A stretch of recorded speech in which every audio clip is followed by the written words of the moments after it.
So welcome to Beards and Baseball, because we love talking about baseball and got a pretty sweet beard. Now, the last time we talked, we discussed the AL playoff picture and how the trade deadline will actually set up the race for October and how the Yankees went and acquired Ichiro Suzuki. But today we want to talk about the NL playoff picture. What does it look like and who will the 5 teams be to actually represent the NL into the playoff hunt for October? And so first, let's talk about the NL West. In the NL West, we saw the Dodgers at the trade deadline make some huge moves. They bolstered the back end of their rotation with Joe Blanton, but mainly they added 2 big bats to the top of their lineup. That Shane Victorino and Hanley Ramirez add a lot of punch to that lineup now for Andre Ethier and Matt Kemp to actually knock in some people, because there's going to be players on base. So I believe that coming out of the West, we will have the Dodgers. Now let's look at the NL Central.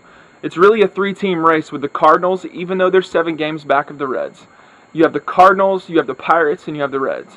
Now, to me, and also to Buster Olney of ESPN, the Cincinnati Reds right now might be the best team in baseball. They actually have the best record.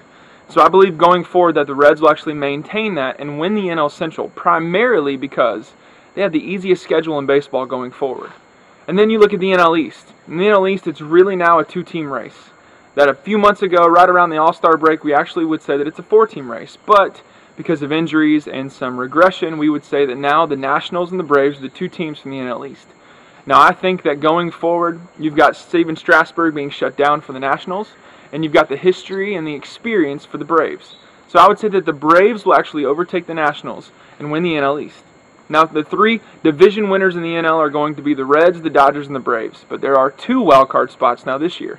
And so to me, those 2 teams will actually be the Nationals and the Cardinals. Now, the reason why I say the Cardinals, even though they're 7 games back, is that of all the teams in baseball, the Cardinals have the highest run differential, the highest gap between runs allowed and runs scored, at 110 over what they've actually allowed. And so I think that is a trend, that is a progression that is good to see for a baseball team.